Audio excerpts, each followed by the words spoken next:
You wanted a competition, you got a competition. It's about the longer straps, the fatigue, and the compounding effects of this pig and what it's going to do for them. Your weakest link is going to be highlighted in some way, and we love to see that from the team competition.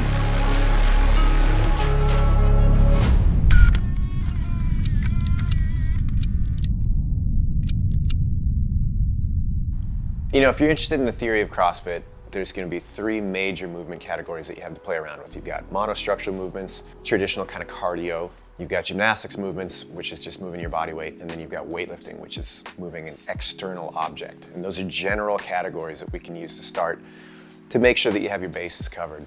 At the level of the games, the gymnastics and the high rep nature of what these athletes are capable of, you got to stress that in certain ways. The teams present a unique challenge to program for because you want to ride that balance of making sure that the events have a good blend of decision-making by the team. They have to kind of put their best foot forward in certain ways, creating some dilemmas for them to overcome as a team. And at the same time, not getting too gimmicky, not getting too far outside the realm of what's necessary. So it's kind of fun to play around with. You get some interesting opportunities there. A little bit of a different challenge, though. A little bit of a new challenge. And it makes it a whole lot interesting in terms of the strategy. It sure does. With any new element, you have to be cautious, but you need confidence in a handstand push-up like that. The handstand machine took a long time to get right. What you needed was a rep scheme and a time frame that allowed the athletes to work the skills that were new and challenging, but on the other hand, didn't create a throwaway for the other side of it. All right, so we got a handstand push-up element that we're gonna do, and I've been waiting to do this for years. It's gonna make everybody feel like they're beginners at this movement again, which is good. So the handstand push-up is gonna be a strict chest-to-wall deficit handstand push-up. And the deal is that your head cannot touch the ground. You do not get to touch your head to the ground. And I'll go on a personal tirade here too. I think that a lot of people get lazy in the way that they approach skills, and they're like, I do these because this is how I'm accustomed to seeing them show up in competition, not because I think it can advance my skill set and train me up to be better. So this might change that a little bit. That had to be hard enough that the athletes would struggle with it, and athletes that couldn't do it were exposed. That was a big part of it. But on the other hand, it couldn't be so difficult that the people on the bike were just kind of spinning their wheels and just waiting for their turn.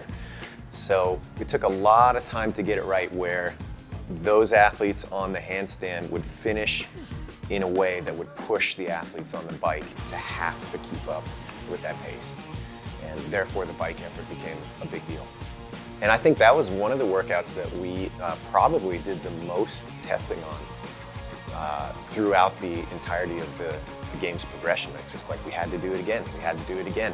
And that's what you got to do to have that confidence. The testing process isn't just for the test itself. I mean, that's a huge aspect of it, the majority of it. But it's also a dry run for us to see how things are going to lay out on the field, to see how judges are going to be able to communicate with each other on the field. You know, that handstand machine, we tested it so often that we could look at it through different lenses while we were still trying to craft the rep scheme and the time cap and all of that. We still had the opportunity to say, okay, let's look at the distance between these. Like, can these athletes even hear each other at that distance? Can they communicate with their judge? Does that matter? Like, how is this going to shake out?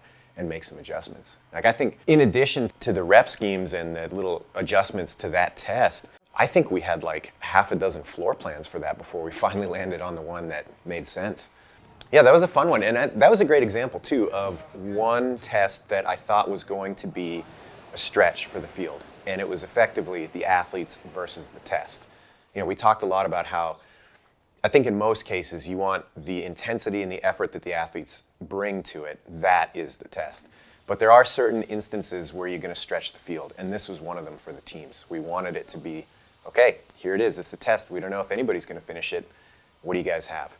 And to my surprise, we had a lot of teams finish that, way more than I thought. I thought it'd be like one or two at the top of the heap, but what we saw was a bunch of them rise to it, and it was really competitive, so that was cool to see. The synchro rowing definitely, in my mind, I thought it was going to be a lot harder for teams to coordinate, but even in testing, it came out that once you get a couple strokes in there, you can get pretty dialed in with your partner, particularly with these teams that have been working together all season. Like, they're pretty dialed in. So that became a lot less of a factor than I thought it was going to be, which again, in many ways is good because it allowed them to really row hard. That's one more example of like the intensity is what's hard about that 500-meter effort, not the fact that it's 500 meters. Yeah. Okay, so the way that day broke down, they were both on the same day. Muscle Pig. Man, where to start? I love the Muscle Pig, and that was one that came together early. I knew early that was something I wanted to do. Give the teams a chance to use the pigs and pair it with something else that was going to be challenging for the teamwork. These pigs weigh about what a pig weighs. On the men's side, 5'10", on the women's side, 350. This takes time, and you have to practice these to know. Extremely important when we think about what teams are going to do to have success in this workout. Got the rundown? Okay. Talk it to me. What is it? 4 rounds. Yep. 10 ring muscle ups in sync. Then 10. 10 pig flips alternate. Each pair. 4 times through. What could be simpler? All right, you guys ready? Here we go. 3, 2, 1, go.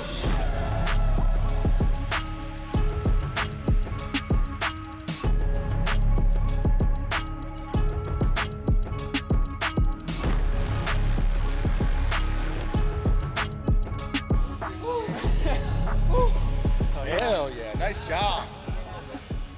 Well, let me ask you this. How much did A lot. flipping this, when you got back to the rings for that next rep, like At what least was for the... me, because Cece's really strong. She Yeah. deadlifts a crap ton. Yeah. So for her to get that up, it's no problem. But like for somebody like me, it's not that great at pulling from the ground to get it up, like holding it here, and then that was like all this. I don't feel like this is so much of a shoulder burner, so that didn't really, I don't think that affected muscle ups too much. Obviously, the cumulative work is going to, but I didn't feel like it was That's what I all mean. like, If you're good at this, like for you, that wasn't probably as taxing as that. For me, having to do like 2 separate moves, that was like all my lats and everything going into that. But that's a great test. I think it's definitely achievable under 15 minutes, for sure. To me, I feel like that was a really elegant expression of teamwork because, number one, as an individual, you could really let your team down if A, your gymnastics weren't up to par. It's a lot of muscle ups. So if you didn't have that and you fell apart and you were the weak link for the team, that's it for your team. On the other hand, you got to be really strong to navigate that pig. That is no joke to get that thing up and over. And so there's a lot of room there for weakness to really shine through, both on an individual level and a team level, despite the fact that there are only 2 movements and it was a pretty straightforward, classic kind of CrossFit couplet. It just checked a lot of boxes. Some new elements, huge emphasis on teamwork, huge emphasis on every member of the team being very well-rounded. We talk about the evolution of the team competition. In the early days of the team competition, it was kind of like your old school RPG. You'd put your party together and you're like, okay, here's my wizard and here's my fighter and here's my, you'd have the strong guy and you'd have the gymnastics person and then you'd have the guy that could like run the mile, whatever. And you would just hope that each one of them would have an opportunity to shine. And as the years have gone on in the team competition, it's like you cannot have somebody who's just one, single-faceted. It's not going to work anymore. They have to be well-rounded. They have to be CrossFit. There's no way around that.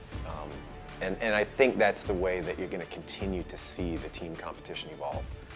I think it's important to highlight several key aspects that you can't highlight in individual competition. So number 1, how well does the team work together?